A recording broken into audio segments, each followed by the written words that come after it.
Please join me in welcoming Professor Ellen Dunham Jones.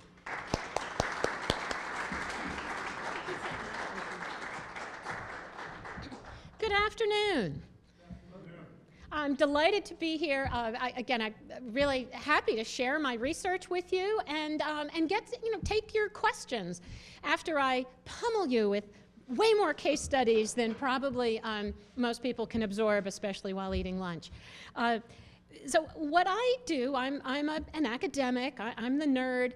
I maintain, I believe, as far as I know, the world's only database that tracks examples that I consider sustainable, where dead malls, dead big box, dying office parks, aging garden apartment complexes, strip malls, strip corridors, you name it, prototypical suburban property types have been retrofitted into more sustainable places one way or another. When my co-author June and I had about 80 case studies, we published this book.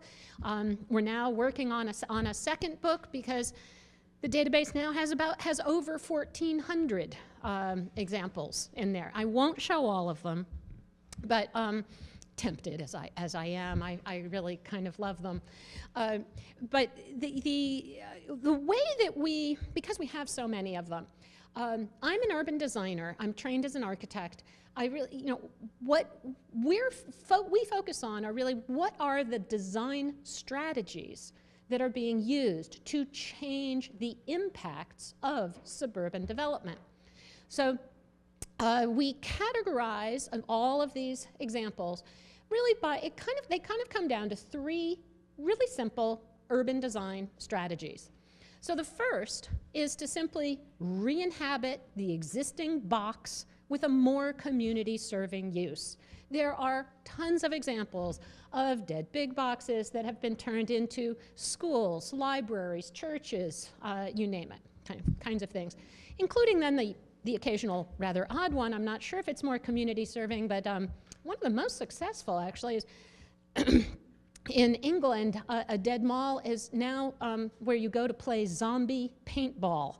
And it's booked for 6 months. Very successful.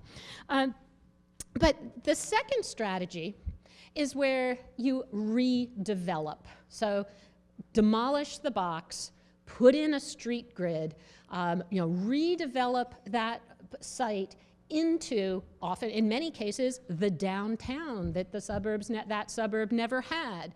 But it's redevelop it into a more walkable, more compact, more urban environment.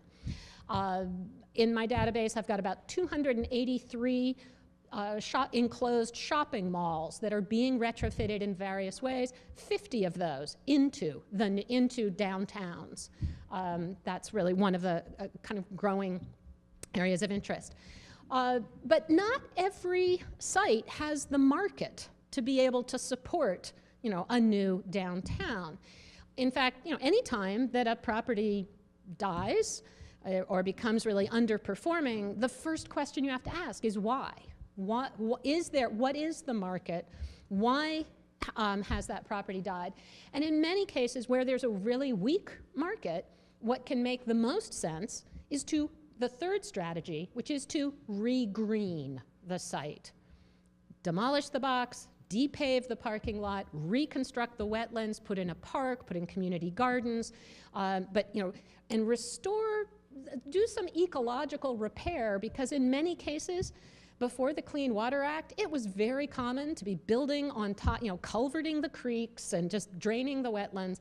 And especially in the face of the kind of severe weather that we're going to be getting today, we actually need a lot more of those kind of re-greened places that can help build resilience in our communities. So those are the three basic strategies: re-inhabitation, redevelopment, re-greening. I'll show examples of all three of them. In many cases, really the best examples combine aspects of all three so that you get that connection to the past through re-inhabitation, to the future through redevelopment, and to nature through the re-greening. But the way that I'm really going to kind of present these is in terms of the 21st century challenges that we are facing that the suburbs built in the 20th century really never were considering. So I'm going to run through that. I'm going to start with just sort of talking a little more about, let's see, that's not going forward. Nope. There we go. So let me set the stage a little bit by just sort of talking about why are we even thinking about retrofitting the suburbs?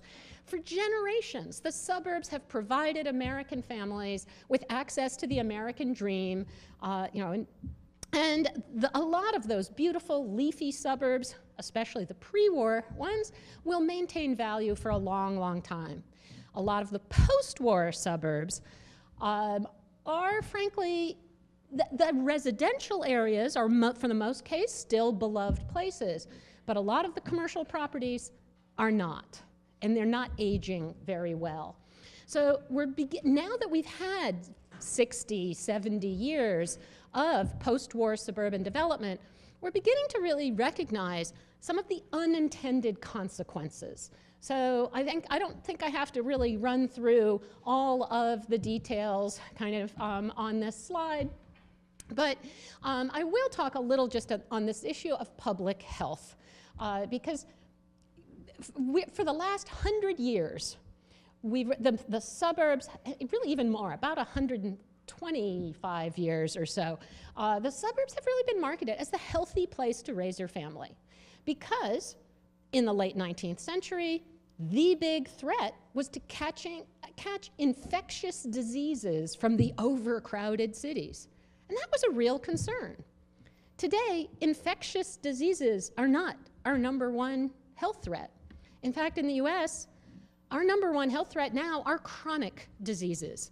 And it's that have to do with our behavior, and it's especially obesity leading to diabetes, leading to heart chronic problems.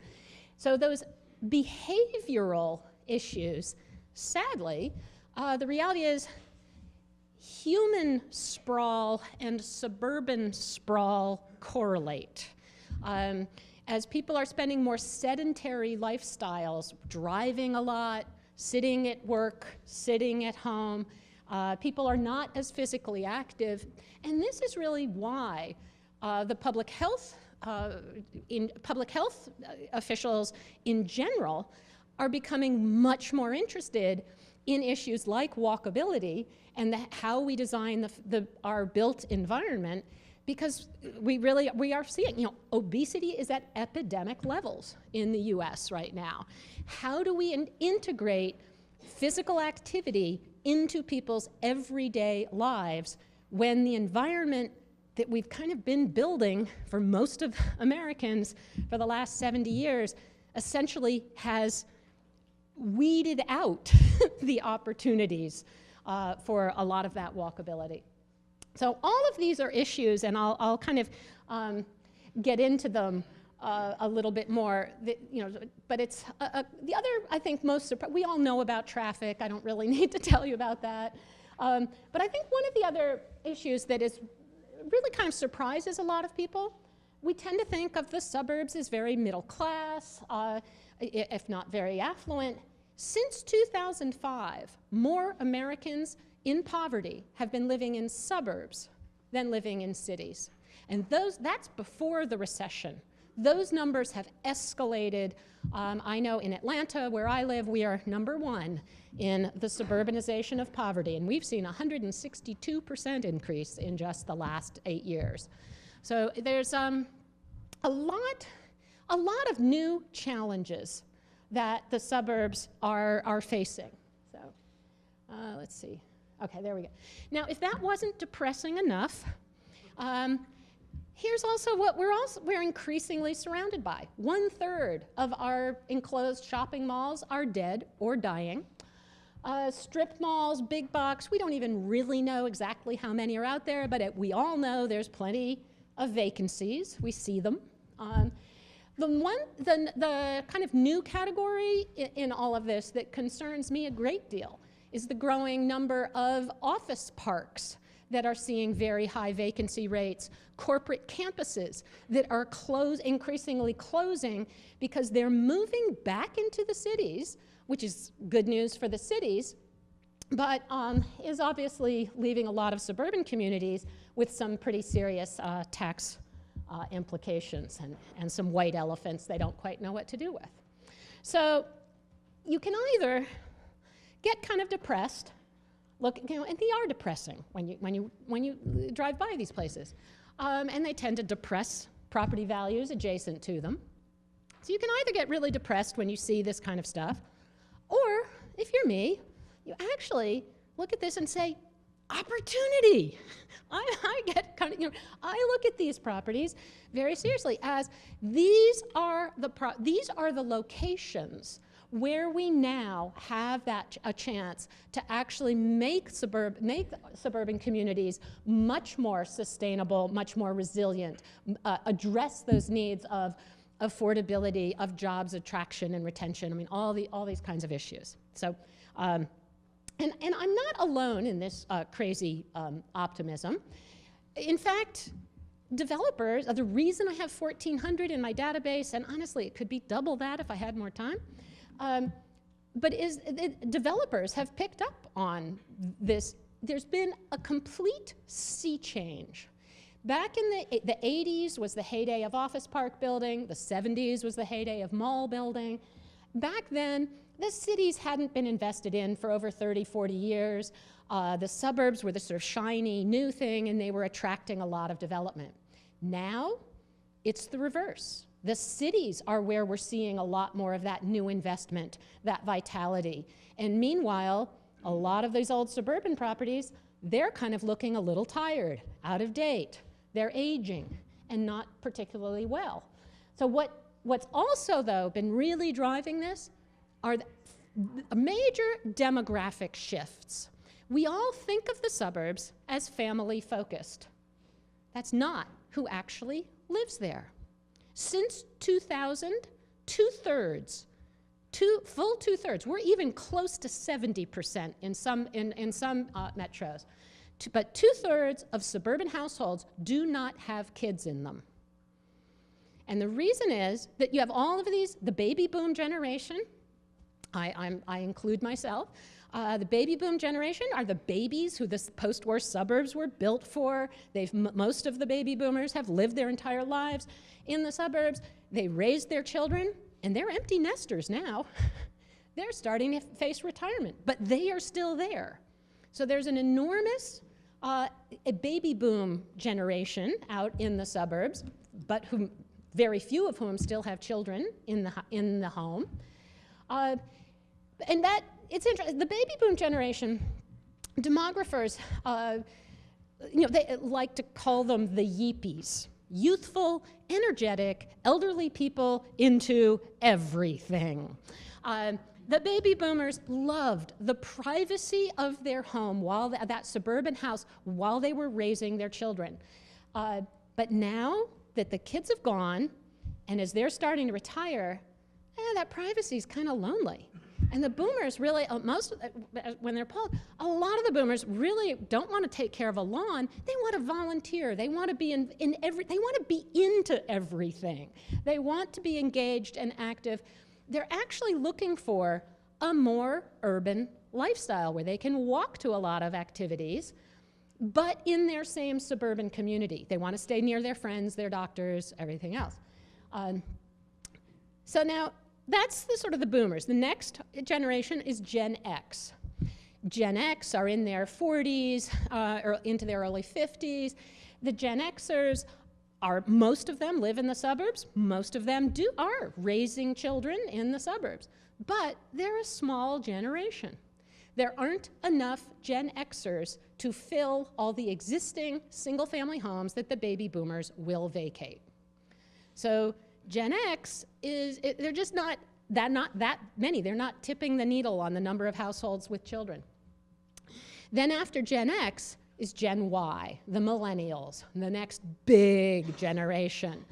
And Gen Y, for the most part, they grew up in the suburbs, and every single survey shows They think the suburbs are boring. They don't want to live there. They don't want to become their parents. They want the cities. They want a more urban lifestyle. They've got their smartphones. They don't really need cars. They don't value. And when polled and asked, would you rather, if you had to give up your smartphone or your car, overwhelmingly, the millennials say, I'll give up the car. I've got to stay connected. I stay connected through my phone. Boomers, exactly the opposite. We just have a complete generational shift. Now, the millennials want urban. They want an urban lifestyle. The boomers grew up watching Hill Street Blues and Law and Order and the perception that cities are full of crime and, yes, have noble citizens who are out there making the system work, fighting crime, but they grew up kind of bombarded with that.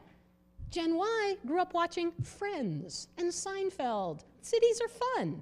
Now, the reality is there's a little bit of truth in both of those. When the boomers were growing up, and cities did have more crime. Now, not so much.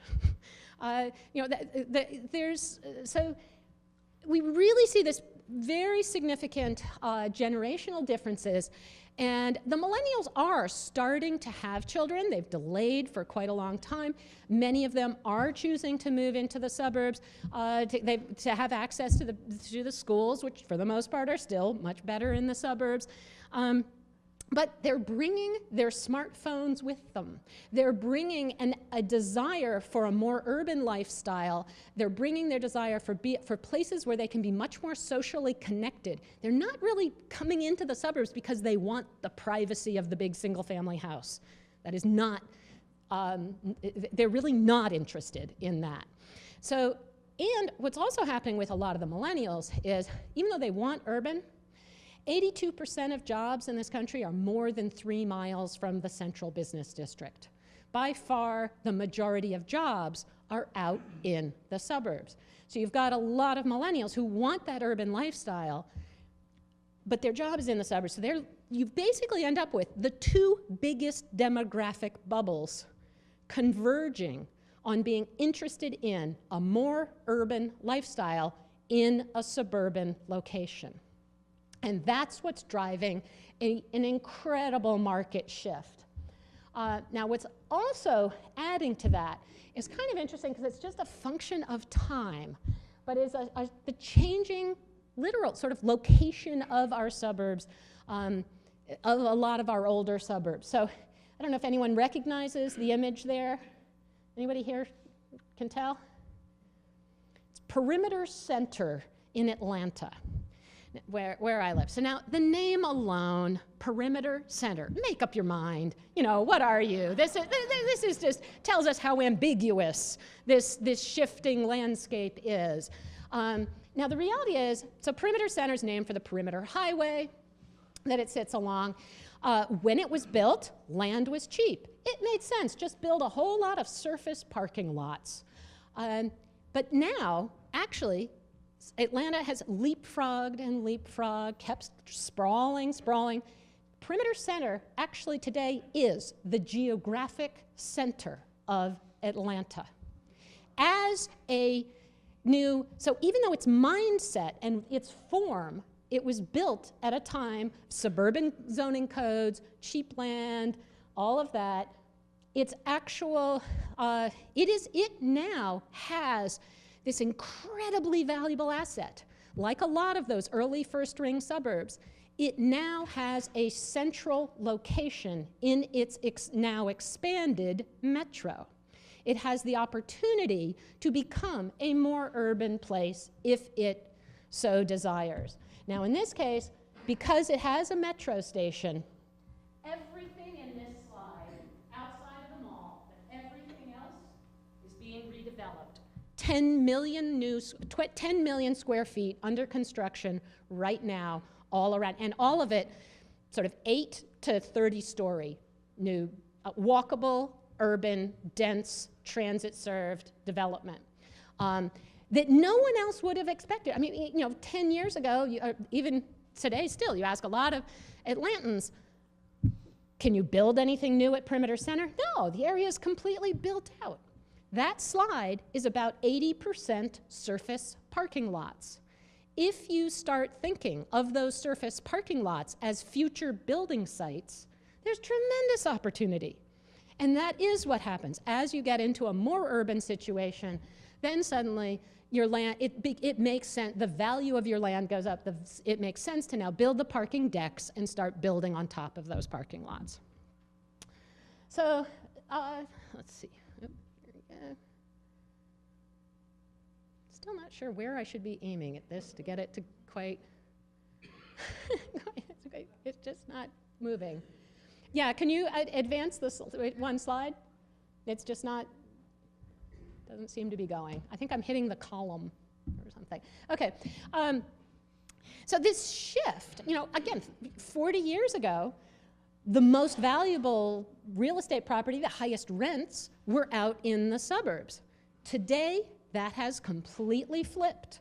The highest rents are in the walkable urban places. Chris Lineberger is a professor at George Washington University, has been doing these series of studies looking at the real estate value that walkability adds. So what I consulted with him on is the Atlanta project. In Atlanta, we found 112% average rent premium on residential, retail, commercial. We kind of combined all that. You get double your rent if you are located in a highly walkable area. And even in Atlanta, which we're known for sprawl, poster child, 60% of the region, what development took place during the recession, which isn't much, but 60% of that development took place in the 27 regionally significant walkable urban places. So we're really, you know, the developers, the market has clearly spoken in favor of walkability. So walkability. There are a lot of different strategies, different ways to go about this. I think it is worth pointing out, I found this from a 2013 study. 6 out of 10 Tennessee adults fail to get adequate physical activity. I only found this for Middle Tennessee, but the average Middle Tennessee resident travels by foot or bicycle only 3 minutes a day. 3 minutes a day of walking is not enough at all, at all, at all. So how we try to start, the strategies are, I mean, number one is to increase connectivity. Especially in the suburbs, our transportation system in the suburbs tends to be kind of like a tree. You have a highway, then you have the branch that's the arterial, that then leads to the connector branches, and then you have the twigs of the cul-de-sacs kind of coming off of them. It doesn't allow, every trip from one twig to another kind of has to go back to the arterial. Or, you know, to get from one side of the tree to the other, you've got to get back on. So you end up with these really overloaded, too much traffic on the arterials, and then underserved local streets that just have hardly any cars on them because everybody's trying to keep out the cut-through traffic. It's a very inconvenient system, and it really kills walkability because you can't get there directly, even, you know, close by. So for the strategies really are then to try to instill a more fine-grained street network, make sure there's sidewalks, obviously, to increase that connectivity, and or increase the number of trails. I'm very impressed with the number of greenways you have in and around Knoxville. I mean, that's a fantastic opportunity for connectivity, but I'd say that right now, they're mostly only working for recreation. And if you could get more of your greenways to also connect to places of employment, connect to neighborhoods, I mean, you've got the bones, I think, of a fantastic trail system that could really help. So connectivity is absolutely essential, but to get people to really walk and integrate walking into their daily lives, not just as a once a week, I'm gonna go take a bike ride, you've got to also create destinations nearby that people want to walk to. So having a mix of uses getting the neighborhood's convenience store, getting getting restaurants that you can walk to nearby. There's a popular website called WalkScore. Oops, I still have the Farragut on there from last night. Anyway, WalkScore. Knoxville comes in as in the top 3 in the state of Tennessee on its WalkScore, which is really a measure mostly of how many uses people can walk to within about 5 minutes. But it's only a 31, and that's on a scale of 0 to 100. So you're way better than Farragut, which was a 13, but a 31 is still very, very car dependent and not considered walkable. But also, if you can get the connectivity, if you can get the mix of uses, you still also need to make the experience a pleasant one. And that means really you want to make sure that your zoning codes now require buildings to build close to the sidewalks and to have active ground floor facades. Mostly that means shop windows, things to look at that are interesting, fun, engaging, kind of lively streets. Streetscaping that includes street trees, the occasional benches, that again, nice signage. The real key is you need to reward the pedestrian eye. If we only design our buildings for cars, you're designing them to be seen at 60 miles an hour with just very little detail at the ground level. You're making it really boring, and people aren't going to want to walk by it. So you've got to, and that's a simple sort of code issues. It's easy to kind of require that things. The other kinds of things you really want to try to get to are where the street has the proportions and feels like an outdoor room, so that the buildings on one side of the street and the buildings on the other side of the street kind of talk to each other and frame the space of the street as a great outdoor room. Market Square couldn't be a better example of that wonderful feel that it's a magnet for people. They want to come and feel extremely comfortable on that. And then the last point on making a pedestrian-friendly experience is reduce the speed limits of the cars. If a pedestrian is hit by a car going 22 miles an hour, chances are the pedestrian lives. 23? No. We should never have speed limits more than 20 miles an hour in places that we want to be walkable and where we're trying to attract a lot of people. Now, people worry, oh no, but then the traffic will be terrible. Well, at 20 miles an hour, you can actually get just as much throughput of the cars. The cars can travel a lot closer to each other than when they're going 45 miles an hour, and you have to have more distance between them. You can get a lot of cars through at 20 miles an hour, and if you've got great destinations and great connectivity, everybody can be really happy. So sometimes to accomplish the connectivity, it can just start with something as simple as redesigning the intersection. This is an example in Washington, D.C., where this is the before, there were really wide turning radii at this huge triangular intersection that was really impossible for pedestrians to cross. Very awkward for pedestrians, even though there happened to be the most underused transit station in the entire DC system, even though it was 3 lines connected right there. So DC Planning Department said, we want to rebuild that intersection as a 90-degree intersection with pedestrian crossings at the 4 angles. That also meant that now this publicly owned land was available to then be able to sell or lease to developers at a discount to build affordable housing near the affordable transit.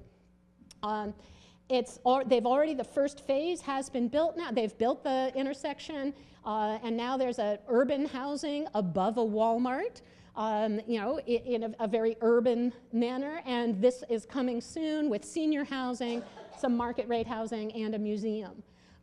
So, all just started by just that little change to the intersection. Another intersection change. Let's see if we get, okay. This is Carmel, Indiana, which is kind of an affluent suburb of Indianapolis, and their mayor has been mayor for, I don't know, 20-some years, and basically he's very upfront about it. In fact, he says, I love Europe. I want to make Carmel more like Europe. And he keeps getting elected on that, kind of counter to a lot of people's expectations. So he's rebuilt a lot of the downtown and infilled with that. But at one point, his engineers came to him and said, oh, we've got to start a program to replace a whole bunch of our traffic signals. A single intersection was about $250,000 to replace all 4 lights, all 4 signals. And he said, well, let's make them into roundabouts, like Europe. And then we'll never have to pay for another traffic signal again. And when you do that, you get rid of the middle turn lane.